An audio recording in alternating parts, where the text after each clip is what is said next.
아니, 저 영감이 또 집안 소를 끌고 어디를 가는고? 환갑이 코앞인 시아버지가 젊은 과부에게 빠져 가산을 탕진하려 한다면 여러분은 어떻게 하시겠습니까?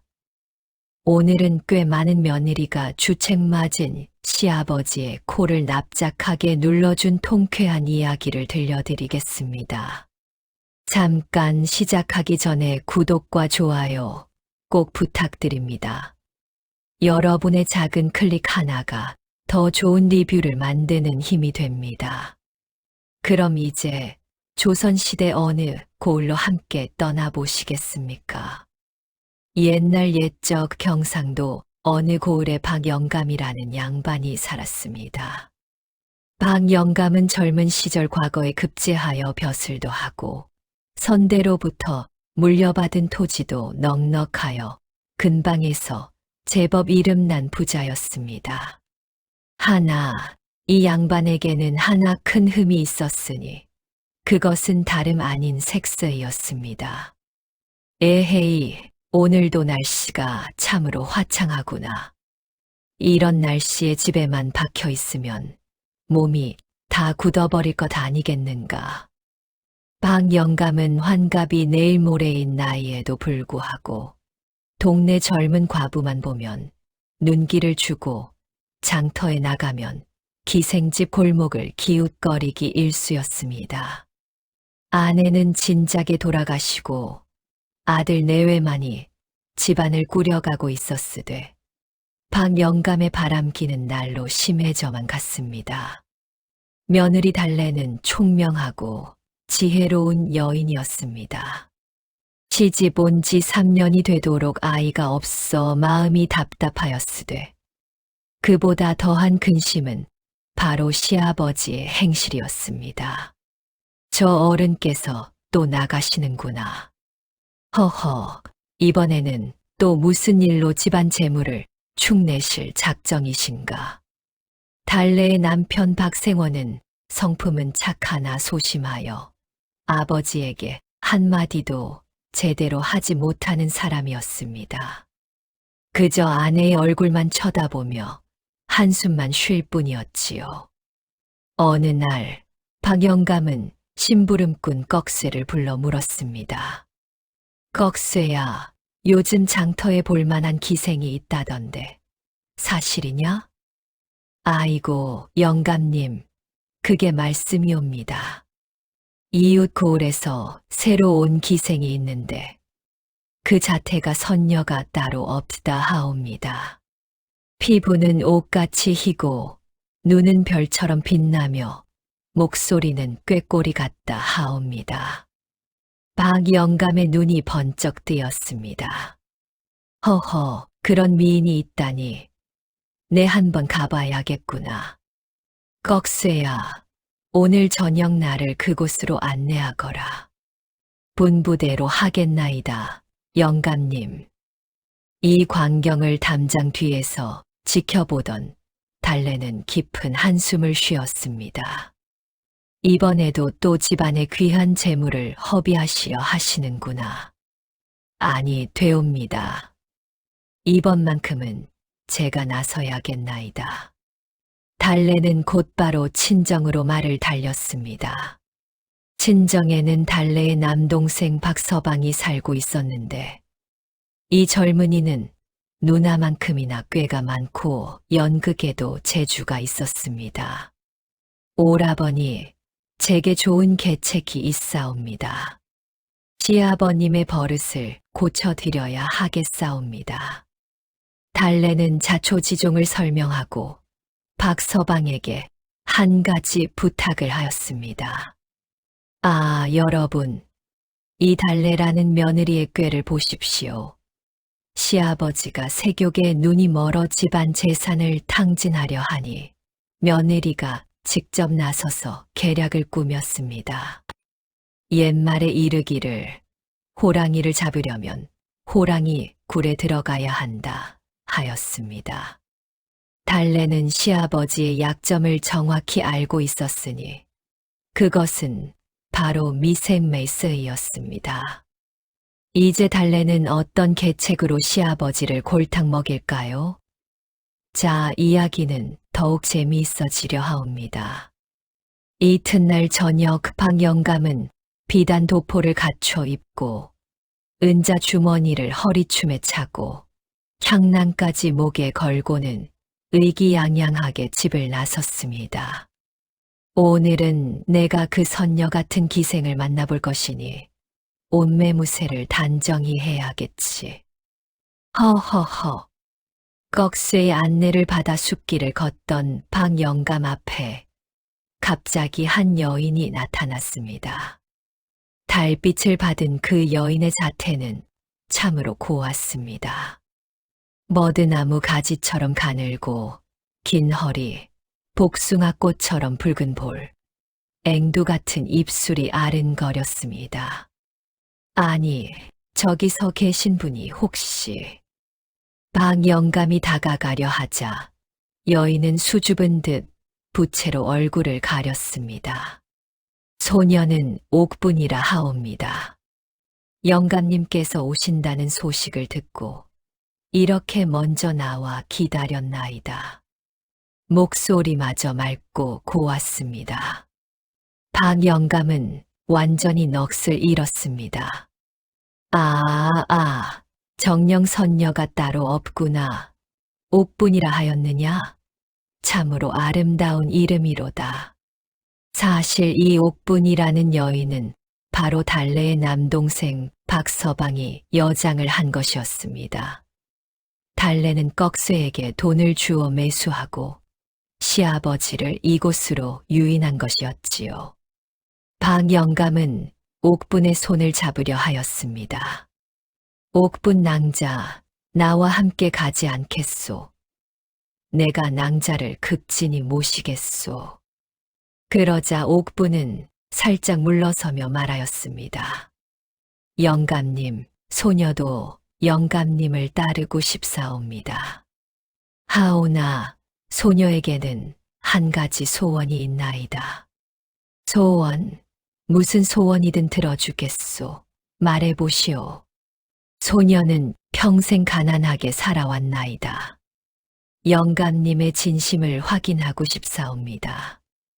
영감님 댁에 가장 귀한 것을 소녀에게 주신다면 그것이 곧 영감님의 진심이라 믿겠나이다. 방 영감은 잠시 망설였으나 옥분의 아름다운 모습에 완전히 정신이 팔려 있었습니다. 좋소, 무엇이든 주겠소. 내 집에서 가장 귀한 것이 무엇이겠소? 들으니 영감님 댁에는 3년 묵은 황소가 있다 하옵니다. 그 소가 있어야 논밭을 갈 수 있다 하니 그것이야말로 집안의 근본이 아니겠나이까. 그 소를 소녀에게 주신다면 영감님의 진심을 믿겠나이다. 황소를... 방 영감은 잠깐 머뭇거렸습니다. 그 황소는 집안 농사의 근간이었습니다. 하지만 옥분의 아름다운 눈빛을 보자 이성은 완전히 날아가 버렸습니다. 좋소, 그 황소를 드리겠소. 잠시만 기다리시오. 내 지금 당장 가져오겠소. 그리고 영감님, 또 무엇이 필요하시오? 안방 열쇠도 함께 주시옵소서. 그래야 소녀가 영감님의 정실 부인이 될 수 있지 않겠나이까. 방 영감은 이미 정신이 하나도 없었습니다. 안방 열쇠도 드리겠소. 잠시만 기다리시오. 아이고, 저 영감을 보십시오. 환갑을 바라보는 나이에 색에 빠져 집안의 근간인 황소까지 내주겠다 하니 이를 어찌한단 말이옵니까? 옛 어른께서 말씀하시길 색즉시공 공즉시 색서지 슬콩 콩지 슬서이라 하였습니다. 색욕에 빠지면 모든 것이 헛되다는 뜻이지요. 자, 이제 방 영감이 집으로 달려가서 황소를 끌고 오는 모양입니다. 하지만 그 앞에는 무서운 함정이 기다리고 있사옵니다. 진양 조장단으로 한번 풀어보겠습니다. 황소를 끌고 가네 황소를 끌고 가네 세계 눈먼 늙은이가 황소를 끌고 가네. 박영감은 집으로 달려가 외양간에서 황소를 끌어냈습니다. 집에서 함께 기거하는 머슴이 깜짝 놀라 물었습니다. 영감님, 이 밤중에 무슨 일로 황소를 끌고 나가시옵니까? 시끄럽다. 내가 상관할 바가 아니다. 물러서거라. 박영감은 황소의 콧뚜레를 잡고 안방에서 열쇠까지 챙겨 나왔습니다. 며느리 달래가 자는 척하면서 모든 것을 지켜보고 있었습니다. 좋아, 계획대로 되어가는구나.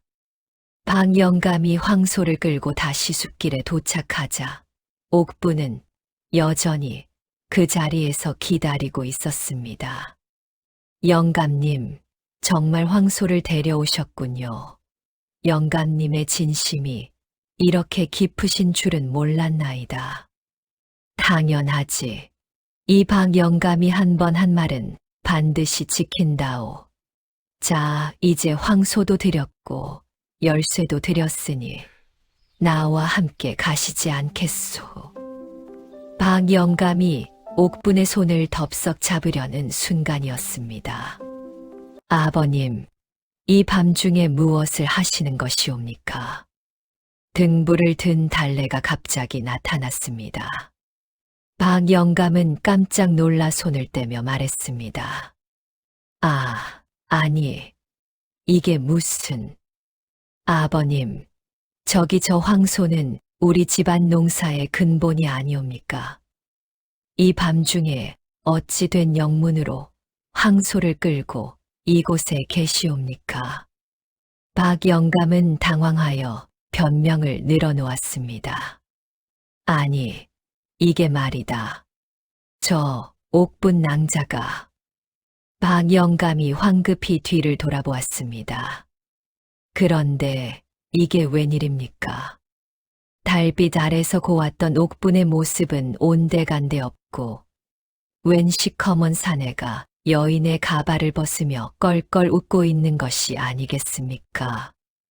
허허허, 장인어른, 소생은 달래 누님의 친정 남동생 박서방이옵니다. 영감님을 뵙게 되어 영광이옵니다. 뭐라고? 네, 내가 옥분이었단 말이냐? 박영감의 얼굴이 순식간에 새하얗게 변했습니다. 자신이 아름답다고 생각했던 여인이 사실은 처남이었다니. 주위에서 숨어있던 사람들이 하나둘 나타나기 시작했습니다. 머슴, 이웃 사람들, 심지어 장터의 상인들까지 모두 달래가 미리 불러 모은 사람들이었습니다. 저것 보게, 박영감이 사내한테 황소를 바쳤다네. 허허, 환갑도 안 된 양반이 저게 무슨 꼴인가. 색을 밝히더니 이제는 사람도 제대로 구분 못하시나 보구만. 사람들의 웃음소리가 숲을 가득 메웠습니다.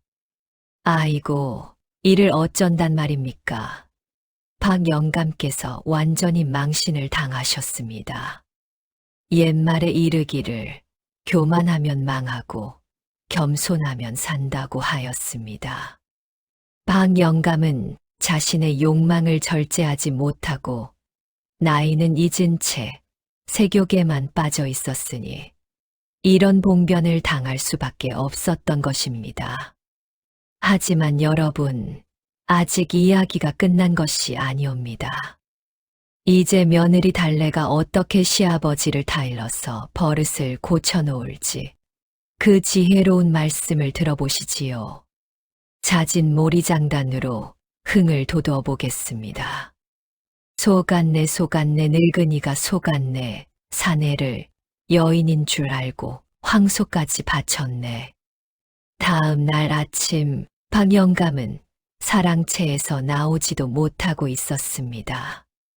온 동네 사람들이 자신을 비웃을 것이 분명했기 때문입니다. 달래는 남편과 함께 시아버지 방으로 들어갔습니다. 아버님, 소식은 들으셨나이까? 무슨 소식 말이냐? 박영감의 목소리는 힘이 없었습니다. 이미 온 고을에 소문이 퍼졌나이다. 박영감이 사내를 여인으로 착각하고 집안에 황소를 바쳤다는 소문이 퍼지고 있나이다. 뭐라고? 박영감의 얼굴이 창백해졌습니다. 양반으로서 체면을 무엇보다 중시하던 그에게 이보다 더한 수치는 없었습니다. 아버님, 제가 한 가지 수수께끼를 내겠나이다. 이것을 마치시면 제가 이 소문이 더 이상 퍼지지 않도록 막아보겠나이다. 수수께끼. 달래는 침착하게 말을 이어갔습니다. 첫 번째 수수께끼입니다. 아침에는 4발로 걷고, 낮에는 2발로 걷고, 저녁에는 3발로 걷는 것은 무엇입니까? 박영감은 한참을 생각하다가 대답했습니다. 그것은 사람이다. 어릴 때는 기어다니고, 자라서는 2발로 걷고, 늙어서는 지팡이를 짚으니 3발이 되는 것이지. 맞습니다, 아버님. 그렇다면 아버님께서는 지금 어디에 계시옵니까? 나는 저녁에 가까워진 것이지. 박영감의 목소리가 점점 작아졌습니다. 그렇습니다. 아버님은 이제 저녁때에 이르셨습니다. 그런데도 아직 젊은이처럼 행동하시니 그것이 문제의 시작이었습니다.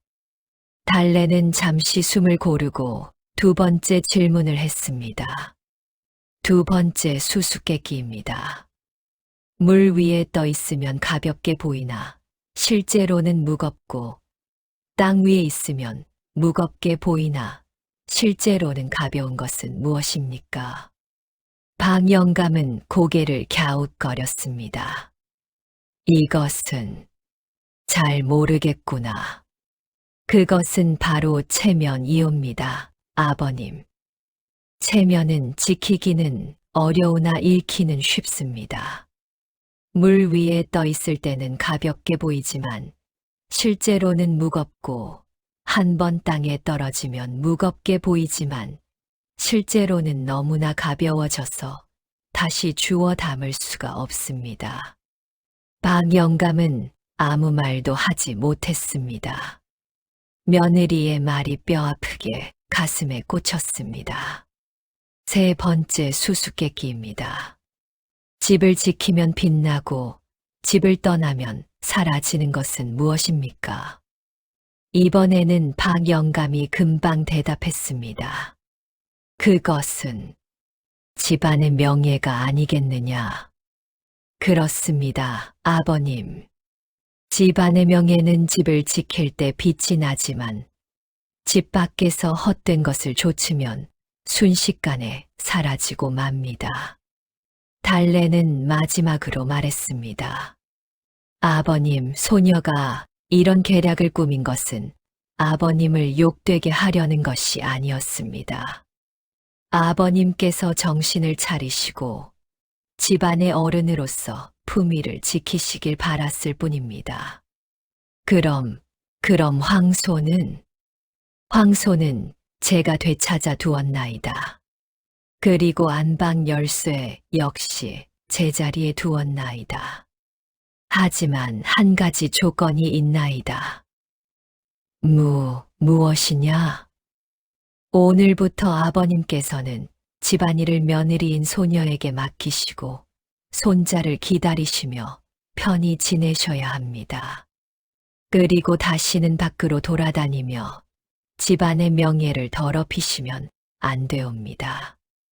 만약 이 약속을 어기신다면 달래는 잠시 말을 멈추고 눈빛을 날카롭게 만들었습니다. 어젯밤 일을 온 고을에 방을 붙여 알리겠나이다. 박 영감이 사내를 여인으로 착각하고 황소를 바쳤다는 내용을 말입니다. 그렇게 되면 아버님뿐만 아니라 우리 집안 전체가 웃음거리가 될 것입니다. 박 영감은 완전히 기가 꺾였습니다. 알았다. 내가 잘못했다. 앞으로는 집에만 있으며 손자나 보고 살겠다. 현명하신 선택이옵니다, 아버님. 달래는 깊이 절을 올리고 물러났습니다. 이 얼마나 지혜로운 며느리입니까? 수수께끼를 통해 시아버지에게 깨달음을 주었으니 이는 직접 타이르는 것보다 스스로 깨닫게 하는 것이 낫다는 옛 어른의 가르침을 따른 것입니다. 첫 번째 수수께끼는 나이에 맞는 행동을, 두 번째 수수께끼는 체면의 소중함을, 세 번째 수수께끼는 집안의 명예를 일깨워 주었습니다. 달래는 시아버지를 공개적으로 망신 주지 않고 은밀하게 잘못을 깨닫게 하여 스스로 반성하게 만들었으니 이 또한 효도의 한 방법이 아니겠습니까?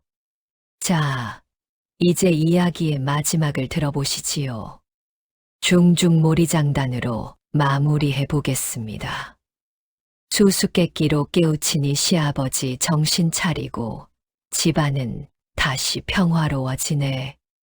그날 이후로 박 영감은 완전히 사람이 달라졌습니다. 더 이상 밖으로 나돌지 않았고 집안일은 모두 며느리 달래에게 맡겼습니다. 아침이면 마루에 앉아 책을 읽고 낮에는 정원을 거닐며 저녁이면 며느리와 이야기를 나누었습니다. 박 영감은 이웃 사람들에게 이렇게 말하곤 했습니다. 내가 젊었을 때는 세상 물정을 모르고 헛된 것만 쫓았구나. 이제야 비로소 집안의 평화가 얼마나 소중한지 깨달았다네. 달래 역시 시아버지를 극진히 모셨습니다. 매일 아침 문안 인사를 드리고 시아버지가 좋아하는 음식을 정성껏 만들어 드렸습니다. 그로부터 1년 후 달래는 아들을 낳았습니다. 박 영감은 손자를 보는 날 눈물을 흘리며 말했습니다. 이것이 다 며느리의 덕이로구나. 며느리가 나를 깨우쳐 주지 않았다면 나는 집안을 완전히 망쳤을 것이다. 이제 나는 이 아이가 자라는 것을 보며 여생을 보내리라. 박 영감은 손자에게 자신의 경험담을 들려주곤 했습니다. 얘야, 할아버지가 젊었을 때는 참으로 어리석었단다. 나이를 먹어도 철이 들지 않았지. 하지만 너희 어머니가 나를 깨우쳐 주셨단다. 욕망을 절제하지 못하면 결국 자신과 집안을 망치게 된다는 것을 말이야. 그리고 박 영감은 이렇게 덧붙였습니다. 며느리를 얻는 것은 큰 복이니라. 좋은 며느리는 집안을 일으키고 어리석은 시아버지도 깨우칠 수 있느니라. 동네 사람들도 이 소문을 듣고 감탄하였습니다. 박 영감댁 며느리가 참으로 지혜롭구나. 시아버지를 공개적으로 망신 주지 않고 은근히 깨우쳐서 버릇을 고쳤으니 말이야. 그렇지. 머리도 좋고 효심도 깊구나. 세월이 흘러 박 영감이 진짜 환갑을 맞이하는 날, 온 집안이 모여 잔치를 열었습니다. 박 영감은 잔치 자리에서 큰 절을 올리는 며느리 달래에게 말했습니다. 며느리야, 내가 너에게 큰 빚을 졌구나. 내가 아니었다면 나는 집안을 망치고 말았을 것이다. 이제 이 늙은이는 손자의 손자를 보는 것만이 소원이니라. 아버님, 그런 말씀 마옵소서.